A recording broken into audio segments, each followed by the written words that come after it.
नमस्कार मित्रांनो, मी गणेश मानकर. इग्नाइट अकॅडमीच्या या व्हिडिओमध्ये मी तुम्हा सर्वांचे स्वागत करतो. रेल्वेकडून ग्रुप डी ची जाहिरात आलेली आहे आणि याच्यामध्ये उमेदवारांना फॉर्म भरायचा आहे. फॉर्म भरताना एक डिटेल त्यांच्याकडून विचारली जाते की तुम्ही कोणत्या कॅटेगरीमध्ये आहात आणि त्या कॅटेगरी विषयी माहिती मागितली जाते. मग ही सगळी माहिती त्यांना कुठे मिळते? त्यांच्या कास्ट सर्टिफिकेटवर मिळते. मग नेमकं रेल्वेसाठी कोणतं कास्ट सर्टिफिकेट लागतं? आपलं स्टेटचं चालेल का का केंद्राचं जे आहे तर ते तुम्हाला सर्टिफिकेट लागेल? तर याच्यामध्ये प्रश्नचिन्ह आहे.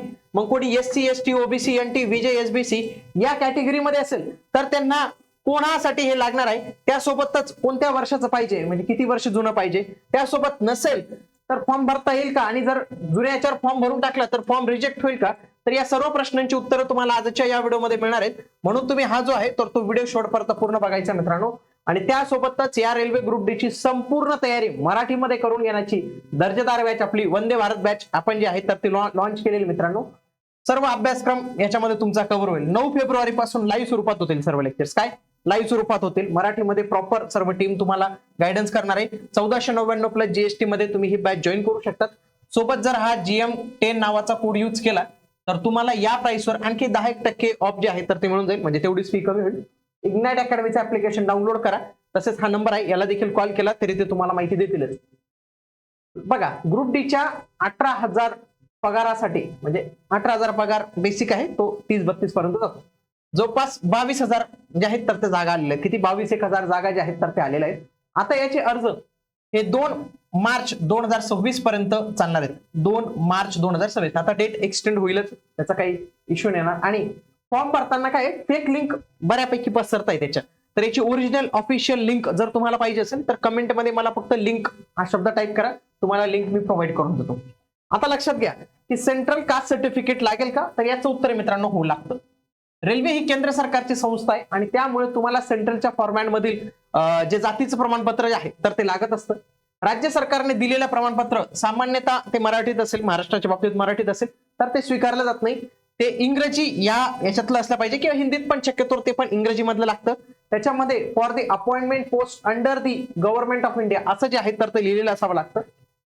आता ही सेंट्रल कास्ट सर्टिफिकेटची गरज काय असते मित्रांनो? लक्षात घ्या, काही ज्या जाती आहेत ना तर त्या राज्यांमध्ये ओबीसी मध्ये येतात आणि केंद्रामध्ये ओबीसी मध्ये येत नाही. ते थोडासा इश्यू होतो तो. सोबत म्हणजे महाराष्ट्रात बघा एनटी असेल, विजे असेल, एसबीसी असेल, यांचा प्रॉब्लेम मित्रांनो, हे सेंटरला ओबीसी मध्ये येतात. म्हणजे मागच्याच व्हिडिओमध्ये कमेंट पाहिली की सर मी विजे मध्ये मला तर जागा दिसत नाहीये. तर जे कोणी बघा एनटी मध्ये असतील, विजे कॅटेगरीमध्ये असतील, मग एनटी बीसीडी काय असेल, विजे असतील, त्याच्यानंतर एसबीसी, या सगळ्यांना ओबीसी म्हणून सेंटरमध्ये ट्रीट केलं जातं. महाराष्ट्रात पण या ओबीसी आहेत, परंतु त्यांना थोडंसं वेगळं नॉमेनक्लेचर वगैरे दिलेले आहे. आलं लक्षात?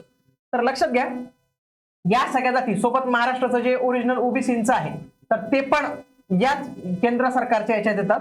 मग कोणी एनटी मध्ये विजे मध्ये, मग याचं या पद्धतीने फॉर्मॅट बनतो. सेंट्रल काय म्हणतो, आम्हाला या पद्धतीने तुम्ही जे आहे तयार करून द्या, आम्हाला समजायला सोपं जाईल. कारण की परत तेलंगणाने काहीतरी वेगळी कॅटेगरी केली असेल. काहींमध्ये कसं माहितीये का, OBC 1, OBC A group, B group, C group, असे प्रत्येक राज्यात आहे ना लय वेगवेगळ्या किचकट प्रक्रिया आहे ते. मग त्याच्यामुळेच त्यांनी काय केलेलं आहे की तुम्ही एक फॉर्मॅटमध्ये आम्हाला बनवून द्या. मग ह्या सर्टिफिकेट लाभ घेणाऱ्यांना खालील प्रवर्गातील उमेदवारांना लागते. कोणाकोणाला लागते बघा, एससी लागते, एसटी लागते, ओबीसी लागते, ईडब्ल्यूएस ला त्यांचा दरवर्षीचा कार्यक्रम आहे म्हणून लागतं ते. आता हे लक्षात घ्या, हे कधीच पाहिजे, हे दरवर्षी काढावं लागते का? तर एससी एसटीच्या बाबतीत हे एकदाच जर त्यांनी काढून टाकलं एससी एसटीचा, त्यांना फक्त एकदाच काढावं लागतं. याला कोणतीही एक्सपायरी डेट नसते आणि जुने सेंट्रल सर्टिफिकेट चालते.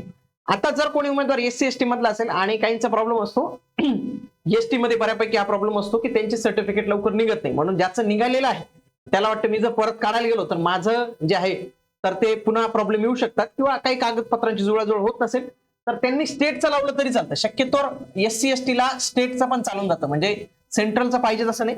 परंतु जर तुमचं सेंट्रलचं निघत असेल, तुमच्याजवळ वेळ असेल, कागदपत्र पूर्ण असतील तर तुम्ही नक्की जे आहे तर ते सेंट्रलचं एकदा काढून ठेवा, कारण की ते नंतर पण डॉक्युमेंट व्हेरिफिकेशन वगैरेला लागतं. ओबीसीच्या बाबतीत प्रॉब्लेम काय माहितीये का, ओबीसींना हे दरवर्षी लागतं. लक्षात घ्या, त्यांना सेंट्रलचं कास्ट सर्टिफिकेट हे दरवर्षी लागतं. आता जर मी ग्रुप डीचं म्हणायचं झालं, त्यांनी जाहिरातमध्ये काय सांगितलंय की 1 मार्च 2025 नंतरचं आम्हाला पाहिजे आहे. सोबत त्यांना एनसीएल नॉन क्रिमिनल सर्टिफिकेट पण द्यावं लागतं आणि ईडब्ल्यूएस तर दरवर्षी निघतं म्हणून त्याचा काही इश्यू येत नाही. परंतु ओबीसीसाठी मात्र एकाच वर्षाची व्हॅलिडिटी असते.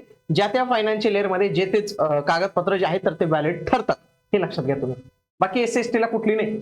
सेंट्रल कास्ट सर्टिफिकेटसाठी काही जास्त कागदपत्र लागत नाही. पहिले तर तुमचा जो जातीचा पुरावा आहे सगळ्यात आधी, जे आधीचं स्टेटचं कास्ट सर्टिफिकेट आहे ते, मग ते रिझन विचारतात कशाला पाहिजे काय पाहिजे, मग त्यांना जे जे काही कागदपत्र लागतात तर तुम्ही देऊन टाका, कारण की ते असतीलच. आता फॉर्म भरताना लागते का, तर याचं उत्तर फॉर्म भरताना पीडीएफ अपलोड नाही करावे लागत किंवा कुठलं डॉक्युमेंट अपलोड करायचं नाही, परंतु नंबर लागतो. फॉर एक्झाम्पल मी ओबीसी इथून जर सिलेक्ट केलं तर काय सांगितलंय बघा, central government as SC ST OBC are eligible for the reservation, म्हणजे त्यांच्याकडे सर्टिफिकेट पाहिजे. ओबीसीसाठी नॉन क्रिमिनल सर्टिफिकेट पण असणं इथं गरजेचं आहे. मग इथं मेन जे आहे तुम्हाला काय लागतं माहितीये का, कम्युनिटी सर्टिफिकेट डेट आणि हा तुमचा नंबर, हे दोन गोष्टी लागतात. एसटी असेल ओबीसी असेल यांना या दोनच ठिकाणी महत्वाची गोष्ट लागते, आणि हे इश्यूइंग कोणी इश्यू केलेले एवढं, ही तीन गोष्टी यांना लागतात. वगैरे काही पीडीएफ वगैरे अपलोड करावे लागत नाही. तुम्ही म्हणाल मग मी काही नंबर टाकून देतो नंतर काढून देतो, असं करू नका. तुमच्याकडे निघणार नसेल, खास करून ओबीसीचा प्रॉब्लेम बरं का, एससी एसटीचा प्रॉब्लेम नाही असेल ना, तर तुम्ही तुमच्या स्टेटच्या सर्टिफिकेटचा टाका नंबर.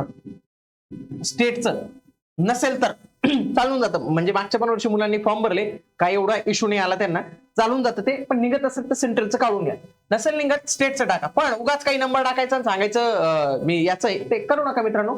ते तुम्ही तशा गोष्टींनी केली पाहिजे. आता प्रमाणपत्र कधीचे हवे याचं उत्तर मी तुम्हाला सांगितलं, परंतु त्यांची जर आपण नोटीस पाहिली तर नोटीसमध्ये पण त्यांनी असं म्हटलेलं बघा, OBC certificate should not be older than 1 year from the date of closure of the employment notice, म्हणजे 1 वर्ष आधीचं, म्हणजे जास्त पण जुनं जे आहे तर ते नको आहे. आणि तुम्ही जर इथं पाहिलं, जर आपली ही जी ऍडव्हर्टाइजमेंट पाहिली ग्रुप डीची, त्याच्यामध्ये पण काय म्हटले, आफ्टर 1 April 2025, म्हणजे 1 एप्रिल, सॉरी मी 1 मार्च म्हटलं असेल, पण ते 1 एप्रिल 2025 नंतरचं जे आहे तर ते इथं पाहिजे आहे, कारण की ते फायनान्शियल इयर तिथून चालू होतं. म्हणून 1 एप्रिल 2025 नंतरचं जे आहे तर ते सर्टिफिकेट तुम्हाला इथं लागणार आहे. आता याच्यात काही रूल्स पण आहेत. एससी एसटी ला जे आहे तर ते एकदाच काढावं लागतं, त्यांच्यासाठी कुठलीही कास्ट सर्टिफिकेटची मर्यादा जी आहे तर ते नसते. आता याच्यामध्ये बघा, हा फॉर्मॅट आहे एससी एसटीचा, हा एक प्रॉपर फॉर्मॅट आहे बघा, यांनी हा फॉर्मॅट दिलेला आहे. या फॉर्मॅट पण तुम्हाला जे आहे तर ते तुम्ही जर सर्च केलं central caste certificate for SC ST, ते पण तिथं मिळून जाईल. आणि ओबीसीचं पण तुम्ही सर्च केलं तर ओबीसीचं बघा, हे अशा पद्धतीने हे असे काही त्याच्यात पाहिजे, हे अशा फॉर्मॅटमध्ये जे आहे तर ते येतं एससी एसटीचं. आलं लक्षात तुम्हाला, हे अशा पद्धतीचा फॉर्मॅट आहे आणि यांचा ओबीसीचा हा अशा पद्धतीचा फॉर्मॅट आहे. म्हणून एससी एसटीनी या फॉर्मॅटमध्ये काढा आणि ओबीसीनी या फॉर्मॅटमध्ये जे आहे तर ते काढलं पाहिजे. इथं मेन जे आहे बघा, डिस्ट्रिक्ट मॅजिस्ट्रेट किंवा डेप्युटी कमिशनर, हे इथं पण काय म्हटले, OBC certificate should not be older than, म्हणजे या सर्टिफिकेटवर स्वतः त्यांनी जे आहे तो उल्लेख केलेला आहे. म्हणून जे काही ओबीसी मधील असतील त्यांनी सर्टिफिकेट काढूया, एससी एसटी मधले असतील त्यांनी सेंट्रलचं कास्ट सर्टिफिकेट जे आहे तर ते काढून ठेवलं पाहिजे. आता पुढचा प्रश्न एखादा म्हणेल की सर मला काही काढायचं नाही, मी याच्याने फॉर्म भरू का, तर हो तुम्ही फॉर्म भरू शकता, त्याला काही इश्यू येत नाही. पण एक याच्या म्हणून तुम्ही सर्टिफिकेट जे आहे तर ते काढूनच ठेवले पाहिजे. आता भरपूर वेळ आहे, तेवढा तुमचं सर्टिफिकेट निघून जातं, कारण की त्याला काही एवढे दिवस लागत नाही, कारण की तुमचं ऑलरेडी असतं. ओके तर तो एक इश्यू येत नाही. परंतु ज्यांच्याकडे कागदपत्राचा प्रॉब्लेम असेल, ज्याला परत गावाकडे जायचं नाही, परत पुन्हा प्रोसेस करायला तेवढा वेळ नसेल, तर मी म्हणेल तुम्ही तुमच्या स्टेटच्या याच्याने पण भरू शकता. मागच्या बऱ्याच उमेदवारांनी भरलं, काही एवढा मोठा जो आहे तर तो इश्यू होत नाही, परंतु माहिती ती जी आहे तर ती पूर्ण तुम्हाला भरावी लागणार आहे. आता हे सगळं कळलंय, आता अभ्यासाला पण लागावं लागणार. तेव्हा कुठं सिलेक्शन होईल, तेव्हा कुठं डॉक्युमेंट व्हेरिफिकेशनला आपल्याला बोलवतील. त्याच्यासाठीच आपण वंदे भारत बॅच लॉन्च केलेली, लाईव्ह स्वरूपाची बॅच आहे. 9 फेब्रुवारी पासून ही सुरू होत आहे. सर्व काही अभ्यासक्रम डिटेलमध्ये पूर्ण बेसिक टू ऍडव्हान्स तुम्हाला इथं शिकवला जाणार आहे. सर्व काही फॅकल्टी ऑलरेडी खूप त्यांनी रेल्वेमध्ये चांगलं काम केलं. तुम्ही चॅनलवर जा, चॅनलवर जर तुम्ही पाहिलं त्यांचे खूप सारे सेशन्स आहेत. आणि मित्रांनो, आपण हे चॅनल जे आहे ना तर या हेतूनेच बनवलेले की जिथं रेल्वे आणि एसएससी खास करून केंद्र सरकारच्या नोकरीमध्ये मराठी मुलं आता लागावीत, कारण की आता या परीक्षा मराठीत व्हायला लागल्या. परंतु अजूनही मुलांना दर्जेदार क्वालिटी वगैरे साहित्य त्याच्यानंतर माहिती वगैरे जे आहे तर ती नसते, तर या सगळं देण्याचाच आमचा हा उद्देश आहे. म्हणून तुम्ही हे जे चॅनल आहे ना आपलं इग्नाइट एसएससी रेल्वेवरती, हे चॅनल जॉईन करून ठेवा मित्रांनो. यामध्ये तुम्हाला सर्व काही अपडेट, सर्व काही माहिती, कंटेंट, अभ्यास, शिकवणी सगळं काही मिळणार आहे. चॅनलला आजच जे आहे तर ते जॉईन करून ठेवा. भेटूया आता आपण पुढील व्हिडिओमध्ये. तोपर्यंत जय हिंद, जय महाराष्ट्र, धन्यवाद.